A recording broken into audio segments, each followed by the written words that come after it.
Hi, everyone, and welcome to another Christmas extravaganza session here at Headline Books and Zoom Into Books. Today, we are chatting with 3 more award-winning Headline Books authors, and we have a return guest from earlier today. We have Barry Kienzle, along with Dayle Dabney and Rusty McQuade. So we are going to jump right in and get started here. But I did want to remind all of you watching that if you have questions for our presenters, then please go ahead and type them into the comments under this video, and we'll have a short Q&A session at the very end. We would also like to say thank you to the Next Generation Indie Book Awards for sponsoring our conference this year. All right, so let's go ahead and get to you, Barry. Thanks again for coming back. Thank you, Ashley, and thank you, Kathy, as well, and all of you at Headline Books and my co-presenters here today for taking the time and effort to have us do a virtual Christmas show, because we all know with COVID, it's really difficult to get in front of our readers. So I want to go ahead and get started. Yeah, I'm here to talk about Willie, a super friend. And the inspiration for that book, a children's book, actually came from this book, which I wrote with Willie and Brenda Burton, which is called Heart of a Lion, Our Journey of Faith and Courage. And I co-wrote it this past year with Willie and his mother Brenda. And in the title where it says Our Journey of Faith and Courage, it's both of their journey. Now, Willie was a high school wrestler who wrestled for 4 years at Fairdale High School in Louisville, Kentucky, with cerebral palsy, and he lost every match but one, which he won on senior night. He gained national prominence when ESPN did an E60 documentary on him called Willpower. It's still available out there online if you ever wanted to see it. And while I was working with Willie on his book, he talked to me a number of times about how much trouble he had as a child in getting other kids to play with him, other kids to understand his disability, because he was in a wheelchair most of the time.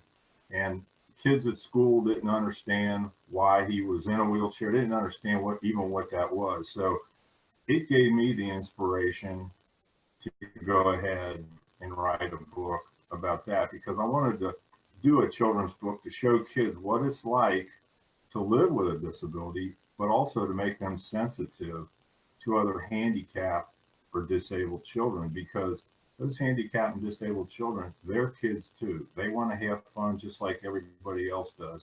And it's a shame if they can't enjoy that just because of the way other people perceive them. So in doing so, this was my first children's book, because I'm normally a historical fiction author. So I got out of my comfort zone, and I'm happy that we're able to get this published. And the thrill to me was to be able to see the scenes that I imagined when I wrote the text actually to come to life on a page. That's not normal for somebody. We're so used to seeing our words on a page, but when you can see a picture, you think, gosh, that's exactly what I dreamt it would look like. And so to that end, I wanted to thank my illustrator, David Dabney, who I contracted with all the way out in California to handle it. So I want to go ahead and get going.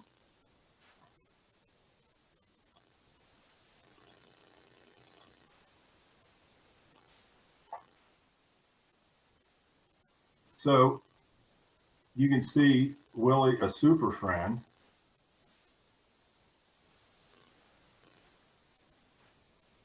And I dedicated the book to all the children who have struggled for acceptance and companionship by their playmates due to their physical challenges.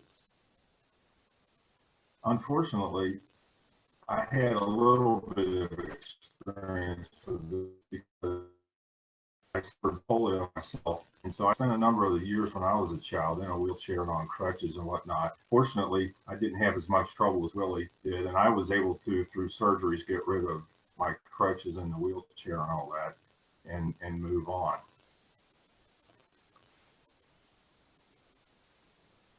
So the first page here, Mom, Can I go outside and play with the other kids? They're having fun. I don't know, honey. They look like they're playing rough. You might get hurt. I won't get hurt. I know I won't, Willie pleads. Okay, she replies, but be careful. Hi, guys. What are your names? I'm Willie. What's wrong with you, they ask. Why are you in that thing? My legs don't work so good.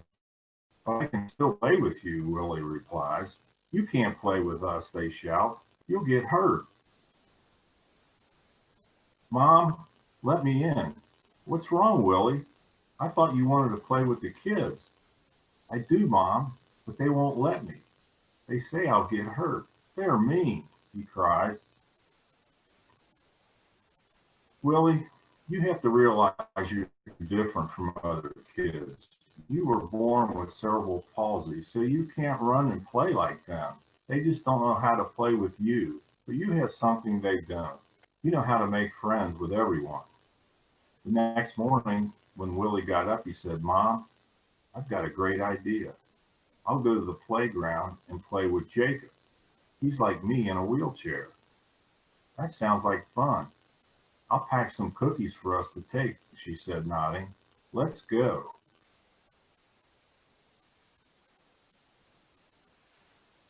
Willie puts on her hero cape, mask, and dark glasses and rolls to the playground. Hey, Jacob, let's play dodgeball, Willie said, throwing a ball at Jacob. The other kids at the playground stare at them, surprised. Hey, Jacob, there's Noah. Let's play basketball. Good shot, Willie. Your turn, Noah. A girl named Sarah with a cast on her arm arrives. Who's that kid with the cape and mask? One asks.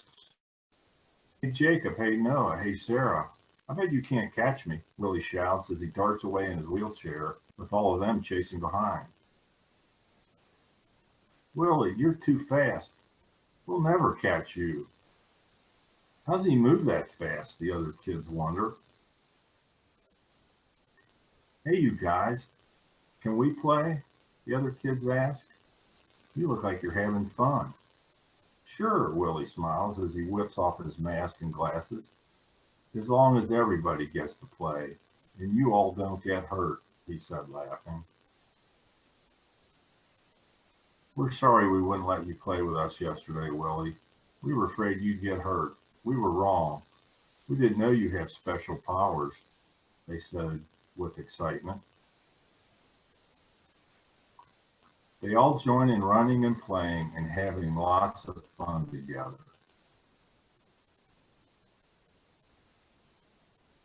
Hey guys, I'm tired. Let's go have a cookie and drink before I go home, Willie shouts. These are my new friends, Mom. I showed them how to play with me without any of them getting hurt too, he said, grinning. Great. We got cookies and drinks for everyone, she said. Willie, you're great. Be sure to come back tomorrow. You're the best playmate anyone could ever have. We're all the same. I'm just a kid like you. I like to have fun too, Willie exclaims. I'll be your friend forever if you'll be mine. You can see we've got some actual pictures of Willie when he was a kid, in his outfit with, and then on the lower section, the lower picture there, when he had the braces and the cast on his legs. And then when he also underwent horse therapy and things through all his years of therapy, and then also with his therapist down there at the COSAR Children's Center in Louisville, Kentucky. And then our back cover, you can see the picture on the left is myself, Willie. Willie's now 25 years old, and his mother. And then again, that picture on the right there. And then our notation at the top that Willie has suffered from cerebral palsy his entire life. When he was young, he was challenged with being accepted by other children as their equal because they either didn't understand his disability or were afraid he would get hurt playing with them. He learned to cope mostly by showing them in many ways he was their equal on the playground. So, as I said, that was my inspiration. After we got done with Heart of a Lion, I said we need to do a children's book, and it had a special meaning for me, and I'm glad it's turned out the way it has.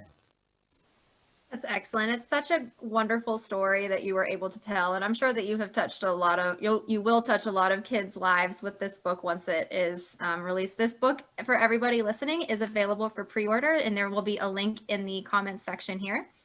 So Barry, I do have a question for you. So in doing this, you had to work very closely with the family. Have they seen the book finished like this? They have. I showed them the same program here that we used, and but in addition, I thought it was pretty incredible when Headline Books did their promotion of these segments. Willie picked up the picture off of that website and did a post where he said, "Hey, look what's coming," and he's got like 250 likes and like 40 shares on it through his network of friends. So I think they're all anxiously awaiting the coming out. So, Oh, congratulations. That is fantastic. Well, we wish you the best with this book. And again, everyone, the link for pre-order is in the comment section there. So thank you so much, Barry. We really appreciate you sharing that very wonderful and inspiring story. Next, we are going to move on to Rusty McQuaid, and she is going to tell us about her story. Welcome, Rusty. It's great to see you, and it's great to have you on our program. Hi, Ashley. Good to see you too, hon. Like I said, congratulations for everything you're going through. Thank you. So, who do you want to go down the share book? Okay. Ashley, as you know, oh gosh, I guess you were a really kid when I first met you. Yeah. I know. Yeah. I am the oldest of 7. Okay. And I started out my career at the Greenbrier Resort, which is a wonderful resort in West Virginia. And once I had my son, I wanted to open up my own preschool. So I was a preschool director for 15 years. And then simultaneously, I've done some other things. I was a firefighter here in Lewisburg for 8 years, ski instructor up at Winter Place. And then I've also refereed, coached, and referee instructor for soccer for the state of West Virginia for 28 years. And currently now I'm in the home health field, and I'm loving it, and with my preschool and with my son, hygiene, and especially now, hygiene is a real important thing. It really is. So that's what inspired me with my book. It's just some kids love to take a bath. Other kids, they're not so loving it. We had one little boy, he would get in and play. And so that's what inspired me with my book. Just, hygiene. Excellent. Like you said, now is the time for that. Yes, really. And you know what? I think this is an eye opener on everybody needs to wash your hands, because really think about it before this. Did you think about washing your hands or taking hand sanitizer and cleaning your hands once you got gas in your car? No, probably not. You got gas in your car, you got in, you touched your steering wheel, you touched your column to change the gears, and you go about your merry way. And without thinking, you might even pick up a piece of candy, open it up, pop it in your mouth with your hands, but you haven't washed yet. But now all of this is maybe saying, hey, we're not washing our hands enough. 2, maybe not getting together with family enough. I just think it was an eye opener. We have to look at it that way. And we also have to reach out to each other and call. Golly day, please call people. I'm working with seniors. They can't get out. They're afraid to get out. If you've got COPD, you've got asthma, you've got something, you really don't need to be out. So this has just been an eye opener. So I think just reaching out to everybody and being kind to everybody and sharing books, sharing music. They're telling people, please listen, to some music that's inspirational to them. So that's where we are right now in our society. Yes, music is a great idea. And, so are books. We all have, we can't go out as much as we could. It's a great time to pick up a book. Yes, really, really. So anyway, mine is the Tattletail Bathtub. And I will go ahead and share that with everybody. All right. Okay. All right. Like I said, it's the Tattletail Bathtub. And the little boy goes in And his mother says, you know, you need to get down your red towel and your white wash rag. Now, with my book, I also, when I do my books, try to do reading comprehension, because growing up, I had some problems with reading comprehension. So I thought I would have a book, and it helps the parents learn. I learned from my preschool that a lot of parents, you know, they're first-time parents and they don't know, and just educating them on how to go through a book with children. So then Jason gets his towel and his wash rag, and he gets his bubble bath, and Jason gets in a tub and he swishes the water bubbles all around, and he's just having a good time playing. And he puts the bubbles on his chin and he says, "Hi, I am Santa Claus." He's got all the bubbles around his chin and his hair, and he goes under the water and he comes back up and he pretends like he's an alligator getting his little yellow ducky. And then Jason loves his bubbles in his water, and the bubbles start to disappear. So Jason gets out of the tub. He gets his red towel and he dries off, and Jason hears a voice. "He didn't wash. Hello, he didn't wash." So Jason gets back in the tub and he finds this white washcloth and he rubs his arms. And he climbs back out of the tub and he hears, "He didn't wash behind his ears." So Jason crawls under the tub because he wants to know where the voice is coming from. And all you could see was his little feet sticking out from under the tub. And his mother comes into the bathroom and she says, "Jason, you're supposed to be in the tub, not under it." Jason crawls out and says, "Mom, the tub told me to wash my ears." "Well, get back in and wash your ears," says Jason's mom. So Jason climbs back into the tub and he washes behind his ears. And Jason climbs out of the tub and he hears, "He didn't wash his feet." So Jason climbs back in the tub and he washes his feet and his hands. And he starts to climb out and he hears, "He didn't wash his neck." So Jason washes his neck. So then he puts the washcloth into the water spout, hoping to quiet the Tattletail bathtub. He climbs out and he stands and he looks at the tub and he hears, "He didn't wash his tummy." So Jason grabs the washcloth and he rubs his tummy. And Jason hears, "He didn't wash his face." So Jason climbs back into the tub and he washes his face, his legs, his knees, and then decides he better wash his whole body. So he climbs out of the tub and he stands there and he's looking at the tub and he hears nothing, not one little peep. So Jason drives off. He puts on his dinosaur pajamas and his green socks and he runs into the kitchen. His mom looks at him and says, and she checks his ears and his neck and she says, "My, what a clean boy you are. Here are your milk and cookies." "Yippee," shouts Jason. "My favorite chocolate chip." So Jason asks his mom, "Why do we take a bath?" "Well," says Jason's mother, "we wash to get the dirt and germs off." "Is that why we wash our hands before we eat?" asked Jason. "Yes, Jason, it is," answers his mother. "Can I wash the skin off my hands?" His mother answers, "No. In fact, washing keeps your skin healthy."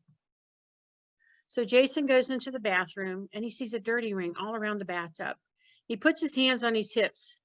"You didn't wash your dirty ring off." So Jason climbs into the tub and he uses his washcloth to wipe off the dirty ring that the bathtub had. And Jason looks all around to see what makes the bathtub talk, and he couldn't find anything. So Jason says to his mom, "I can't wait until tomorrow so I can take a bath again." His mother was surprised to hear Jason say that, and she leans over and gives him a big hug. And Jason climbs into the bed and he lays there and he wonders, when his mother takes a bath, will the Tattletail bathtub tell on her too? And then at the end, let me take it back a little bit. So at the end, why do we wash our hands? Well, we wash our hands before we eat. And there's a little song that you should sing to yourself. It says, you sing "Happy birthday to me, happy birthday to me, happy birthday, happy birthday, happy birthday to me," as you're washing your hands. And that way you're making sure that you've washed your hands enough to get the germs off. Now, the questions that I have at the end of the book, and sometimes you have to refer back to the book, but what kind of pajamas did Jason have? Did he have ducky pajamas? Nope. I think he had dinosaur pajamas. And what color were his socks? Purple? Yellow? I think they were green. And what color was his towel? Pink, right? No, I think it was red. Did he have bubbles in the bathtub with him when he was washing? Yep, he did. And he pretended like to be what? Santa Claus, right? What kind of animal did he pretend to be? Did he pretend to be a gorilla or an alligator? I think he was an alligator. Now, name some of the body parts that he forgot to wash. I think he forgot to wash what? His hands, and that's real important for us all to do right now is wash our hands. Do you think his mom is proud of him? Yeah, I think so, because she said she was proud and she gave him a big hug. What kind of cookies did he have when he was eating? Yep, peanut butter, right? No, chocolate chip. What did he drink? Did he drink lemonade, orange juice? I think he had milk. Now, do we have germs on our hands? Yes, we do. When you touch the desk, when we are touching things in our car, you get out and put gas in the car and your hands are dirty from the pump. You go to the grocery store and you're touching things there. And sometimes you don't even realize you got out and you've touched some things and you get back in. You need to have the hand sanitizer there. How do we get them clean? Well, we wash them with soap and water, or we use hand sanitizer. Now, how did that dirt ring get on the bathtub?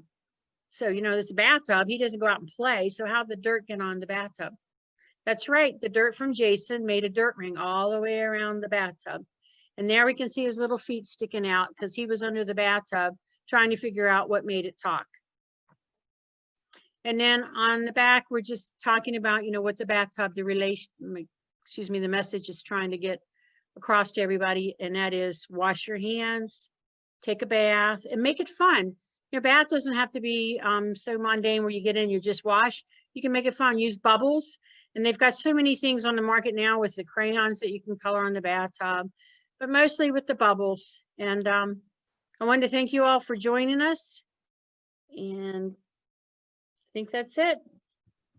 Excellent. Thank you so much, Rusty. Again, we hope that everybody listening today will pick up a copy of this. The link is in the comments, and we really appreciate your dedication to this, Rusty. And we, as always, we love having you as part of the Headline Books family, and we really appreciate you being able to join us today.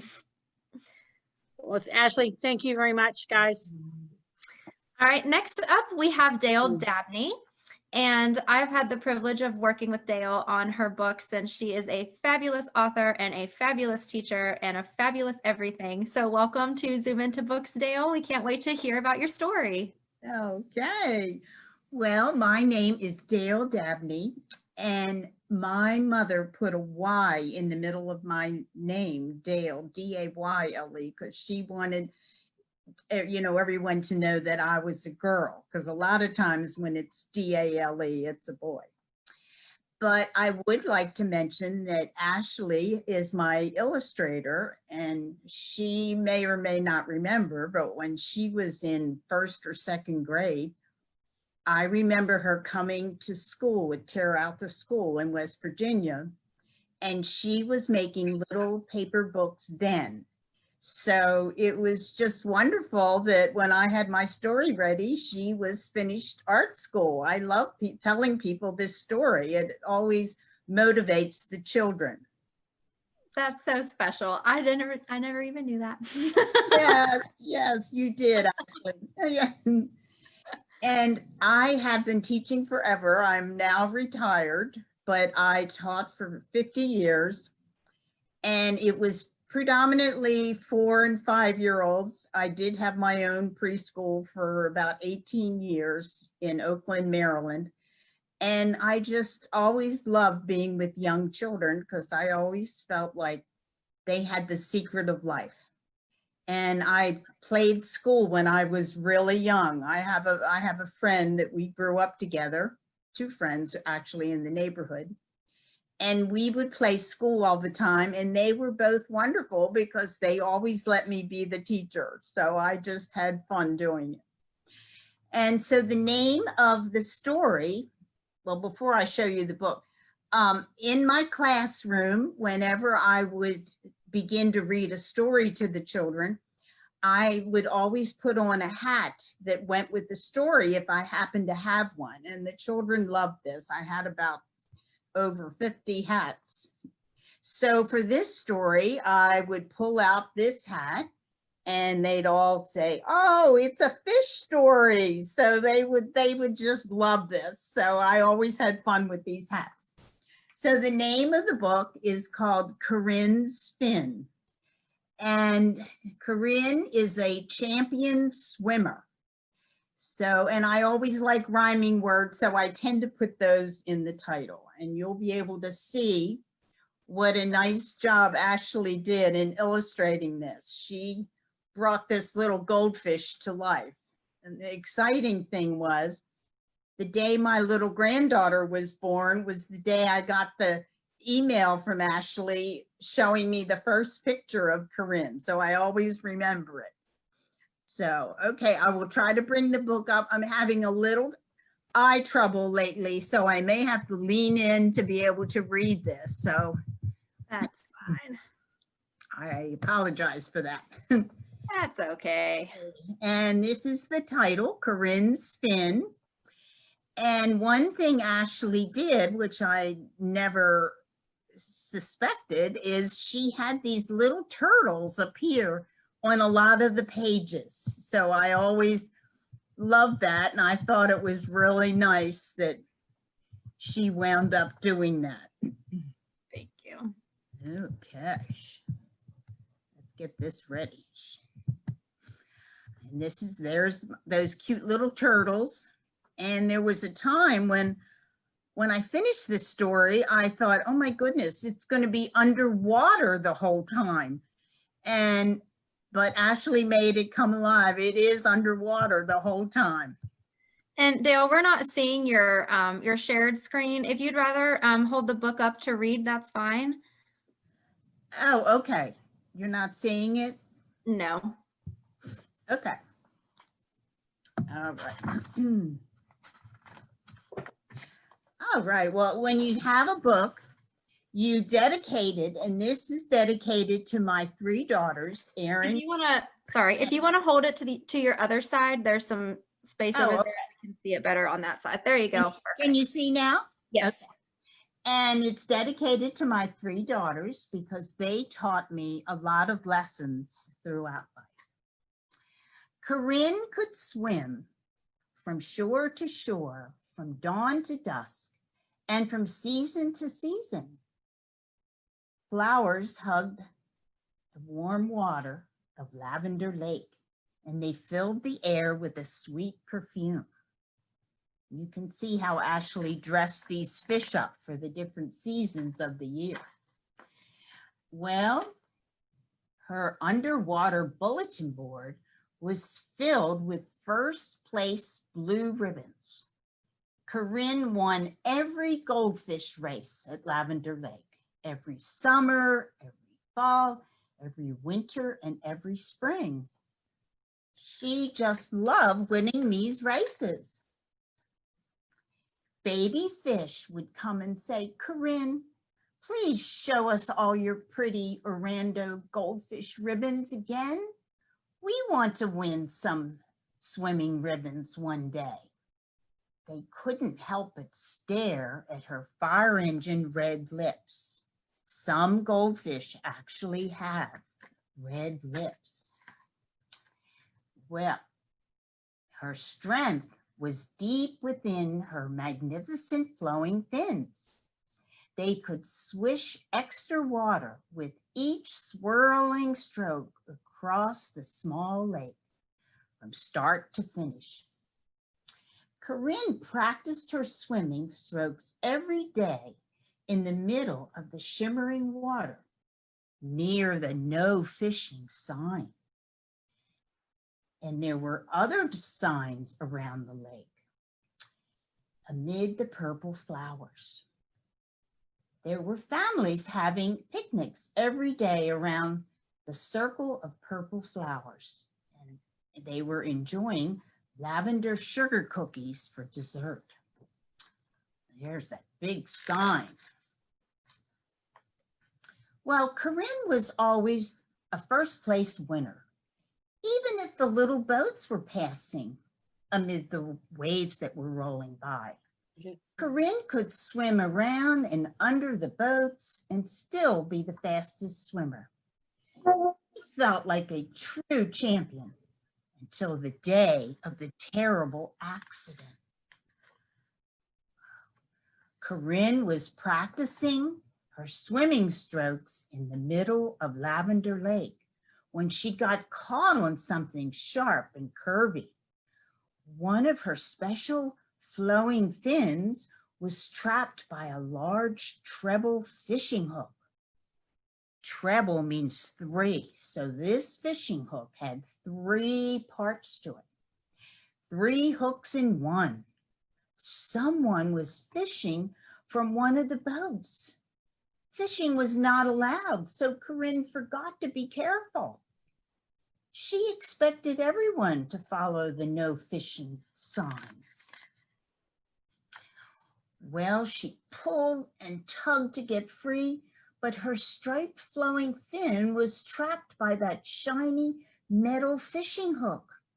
"Oh no, what shall I do?" Corinne wailed with fright as her red head trembled.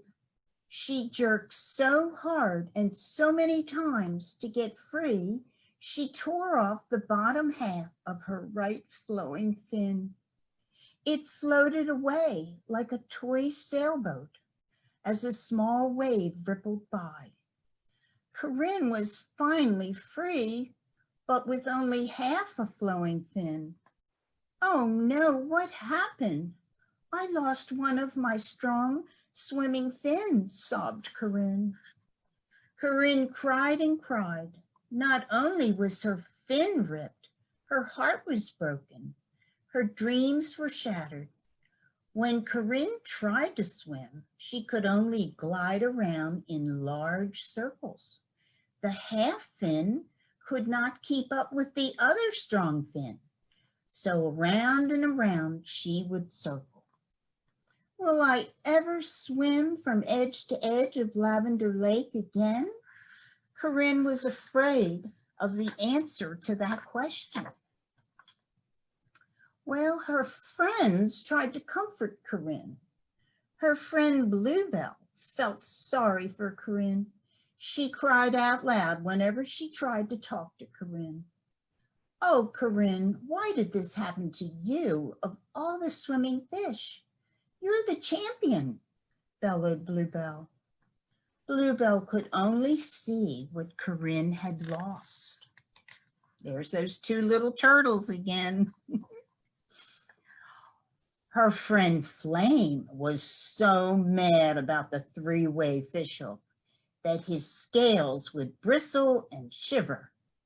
Why don't people follow the laws like they should? Flame was so angry he could not help Corinne. Her friend Green Eyes could always see joy when others were blind. Green Eyes could blow gigantic air bubbles anytime, any place. Green Eyes told Corinne he would visit her every day for a month. He would teach Corinne how to blow bubble blankets. Corinne, amid her tears, blew bubbles with Green Eyes. So Green Eyes was actually starting to help Corinne. They were together, they bubbled together like little frog's eggs, and they formed a bubble blanket. Corinne rested under the bubble blanket for a while each day. New thoughts grew while she was under the crystal clear covers. Corinne found a new Corinne. Her friend Green Eyes believed in Corinne, and now Corinne believed in herself.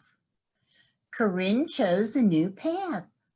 She encouraged the young fish to swim out far into the gentle rippling lake to see all the wonders and then come back near the edge and tell her of their magnificent adventures.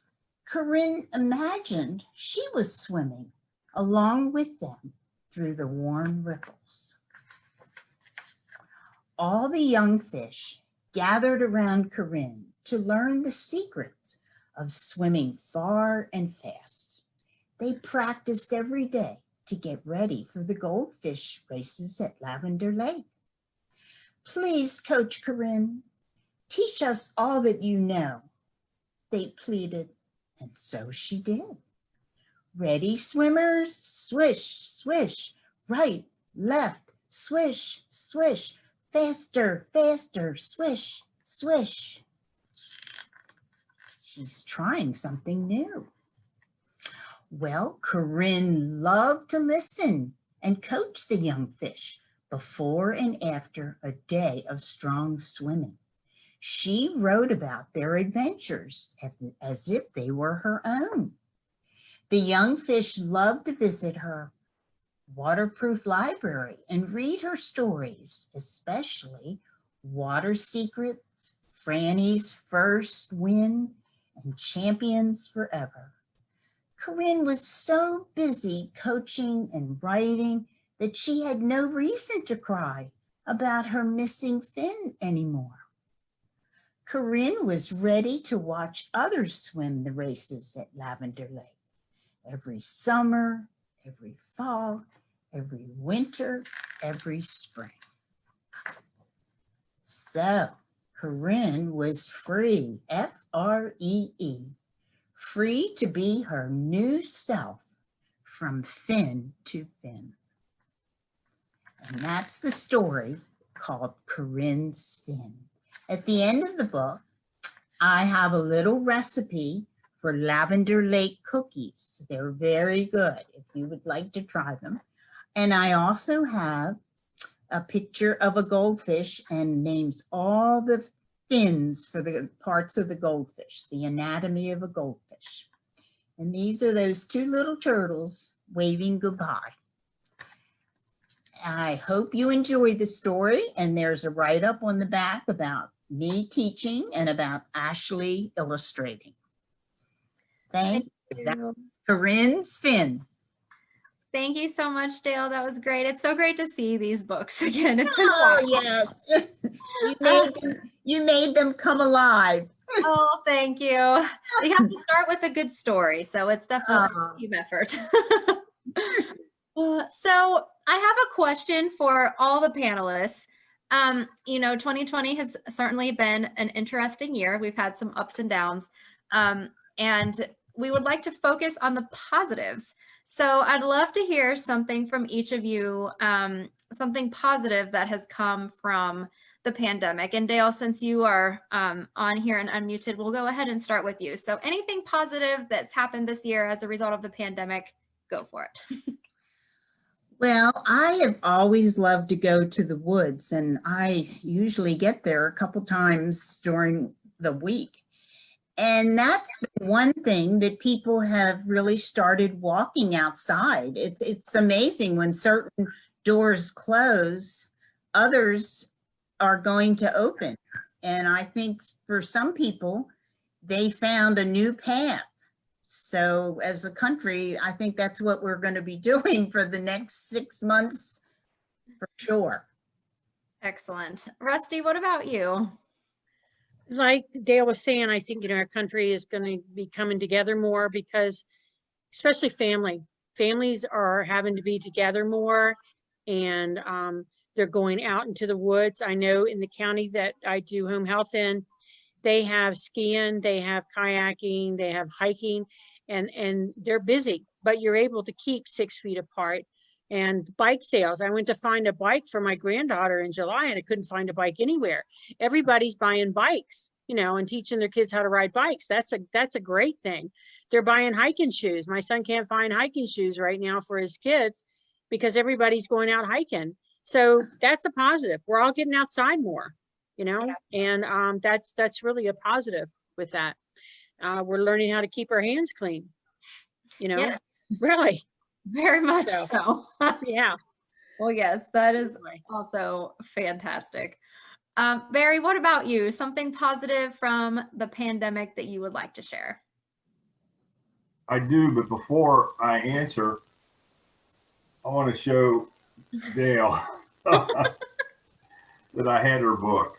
Oh, oh, thank you. Before I wrote my children's book, I figured out I might as well bone up on people that know what they were doing, so I bought it. Anyway, in addition to what the others said about staying healthy and being healthy, whenever something is people deal with that's difficult in their life, it helps them like to recalibrate what's really important to them in their life, and I think it helped me to think about that too, about family and friends and things that you just took for granted in the past that you think a little harder about now, especially with the holidays coming up and whatnot. Absolutely. Yes. And I, agree with all of you, nature and being more thankful for the way things were before. So again, for those of you watching, if you would like to buy any of the books that our authors have discussed here today, the link to those books, they're all in the comments there. And if you all think of questions later on that you would like to ask the authors, go ahead and put them into the comments because we will be checking the videos here and there throughout. And we also have several events coming up throughout the week. We are going to be running our Christmas extravaganza through Saturday the 21st. So we have children's book authors, we have middle grade authors, we have novelists, we have workshops and readings, anything that you can think of, we have. So be sure to check back with us. Also, if you would like to watch the replays of any of our videos, you can find them here on Facebook or on the Zoom Into Books YouTube channel in December. So again, I want to thank all three of you for joining us today. Again, Headline Books is really a family and you all are part of that family, and we wish you well and happy holidays and that you stay safe. Thank you all. Thanks, Ashley. You have a good one, hon. Thank you.